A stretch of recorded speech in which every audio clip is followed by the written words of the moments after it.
So since we last left you, there have been some movement in the NFL. Ben Johnson has been named the the head coach of the Chicago Bears. We knew that on Monday when we were with you, but also the Jets have filled their vacancy with Aaron Glenn.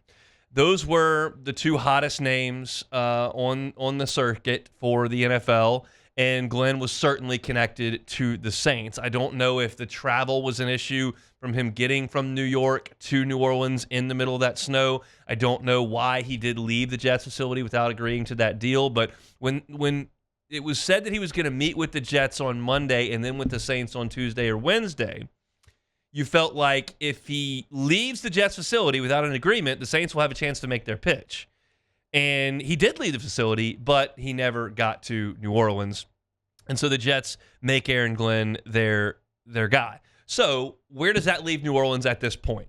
Well, obviously, you've got Joe Brady, who we believe the Saints to be interested in. We believe them to have had a video interview with him. He's still playing in the AFC playoffs as the offensive coordinator of the Buffalo Bills. He cannot meet with the Saints in person until that season is over. So very, very firmly put him in the possibilities list.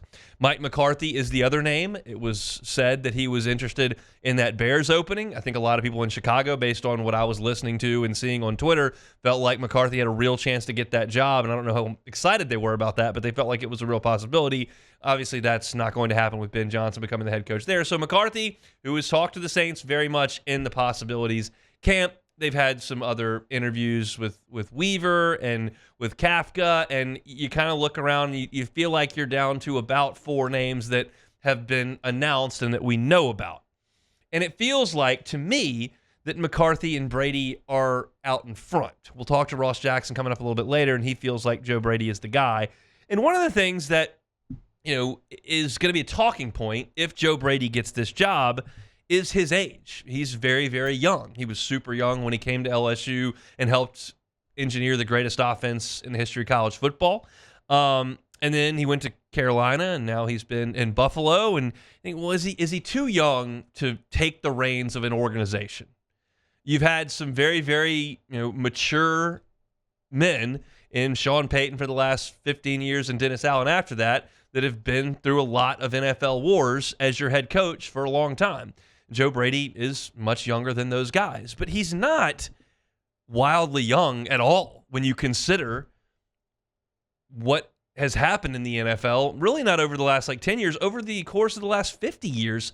Brady's not an outlier in terms of his age. Joe Brady is 35 years old. That's just not all that young. When you think of young head coaches, of course, you immediately go to Sean McVay, who took the Rams job at 30. And then Mike McDaniel feels like he's pretty young, but he took the Dolphins job at 38. Kyle Shanahan was hired at 37. Zach Taylor was 35 when he took the Bengals job. Those guys are all a little bit older than Joe Brady when he could get this job. But consider some of the other coaches. It's not just this new wave of young offensive minds that have been hired as young people. There have been young people hired throughout the course of time, and some of them had a ton of success in the NFL. Mike Tomlin got the Steelers job at 34. That's younger than Joe Brady right now. Bill Cowher got the Steelers job at 34. That's younger than Joe Brady is right now. John Gruden got the Raiders job at 34, younger than Joe Brady is right now. Let's go further back. John Madden got the Raiders job at 32. Don Shula got a head job with the Colts at 33. Now, those are all successful endeavors and great coaches and Hall of Fame coaches in some sense, Super Bowl winning coaches.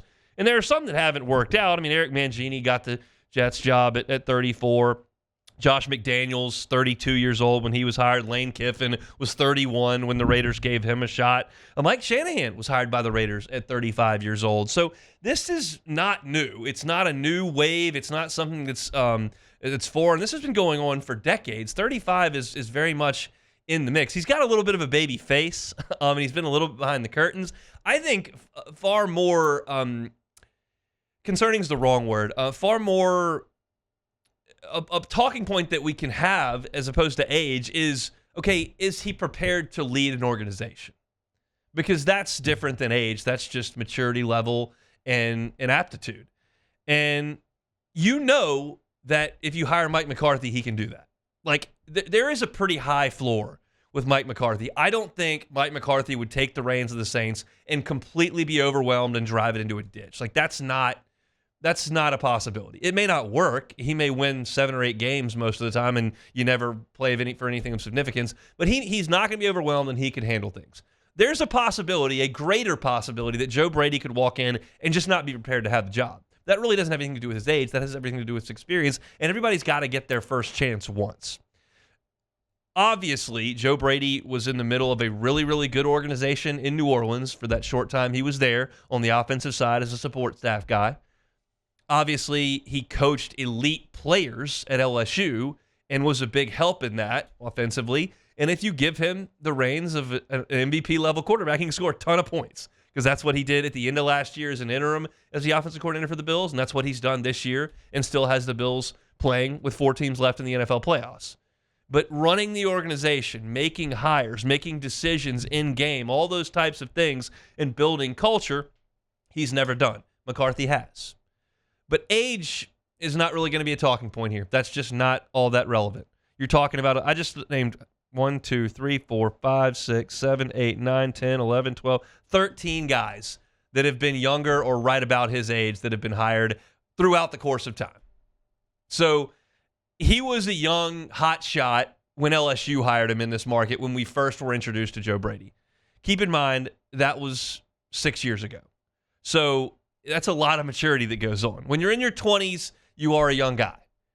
Mid-30s, it's a little interesting to me, and this is just a personal thing, that the new head coach of the Saints could be younger than me. That's a little weird.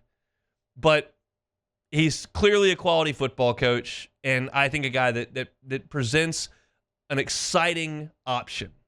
It's just, do you want to go with the volatile boom or bust type unproven hire? Do you want to go with kind of the steady, older presence? That's something we're not going to find out until the Saints make this hire. But as I said back on Monday, if the Saints hire a coach this week, it'll be Aaron Glenn. If the Saints don't hire a coach this week, I think it's Joe Brady. We now know that the Saints are not hiring Aaron Glenn, and the clock's ticking on whether or not it's this week. There's probably better than a 50% chance that Joe Brady is not coaching the Bills next week. I would suggest there's a better than 50% chance the Chiefs win that game in Arrowhead. I give the Bills a real chance to win it, but that is probably what we're waiting on here for the Saints. I don't know that they're in a rush to make sure they run to the podium and hire the fired coach in McCarthy, or one of the coaches who's not coaching anything right now, that you're talking about Kafka, you're talking about Weaver. Brady's kind of what you're waiting for here. That's the domino that can't fall until they lose, which could be 3 weeks, it could be 3 days. But age, not really worth discussing, in my opinion, at this point. Hey, it's on. Thanks for watching Hunt on Saints. Before you leave, help us out a little bit. Hit that like button, leave your comments in the section below, and hit that subscribe button so you get all our content right here from Hunt on Saints. We'll see you next time.